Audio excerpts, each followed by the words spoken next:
बिरामी अपन सबके भाषा में जेना केकरो दम फूल लागल है ना, ओकरा वो एलर्जिक दम भेल, कुछ चीज़ के एलर्जी भ सके, तेना वो बाहर के प्रदूषण भेल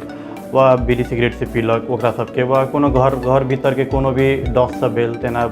सिरानी के खोल डैंड्रफ वगैरह के भ गेलै, वा मौसम चेंज के कारण भ गेलै, वा ठंडा चीज़ फ्रिज सबके कोनो भी चीज़ से एलर्जी होइ छै, जकरा हमसब एलर्जिक ब्रोंकियल अस्थमा,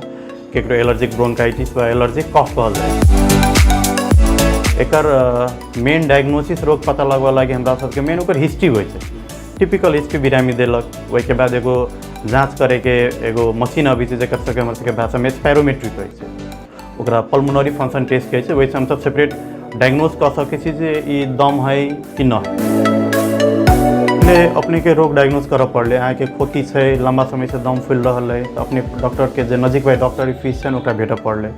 वहाँ के 2-3 गो जाँच करे थे, स्नोफिल लेवल, छाती के एक्सरे, स्पायरोमेट्री, ये सबसे अपने के कुछ आइडिया होती जो सिवियरिटी कहते हैं, माइल्ड में है कि मॉडरेट में है कि सीवियर में है, रोग की है, उसके बाद डॉक्टर साहब सब वो अनुसार अपने के डोज कते डोज उनका शरीर के चाहिए, कते टाइम दे पड़ते, वो अनुसार अपने के प्रिस्क्राइब करते। हम सबसे मेन से अपने के एलर्जी से बचा पड़े, एगो चीज़ एलर्जी अपने सबके फ्रिज ठंडा पानी भ गए, बाहर अपने सब जाए तो मास्क यूज कर पड़े है ना, मौसम अनुसार के कपड़ा लत्ता सब सफा रख पड़े, एगो घर में जब अपना सब अगरबत्ती बारी छी है ना, वह मस्कीटो कोइल वगैरह भले, वा सिरानी के ब्लैंकेट के कोनो चीज़ से एलर्जी भ सके, फल फूल के एलर्जी भ सकते, तो सबसे मेन एक प्रिवेंशन अपने एलर्जी से बचा पड़े।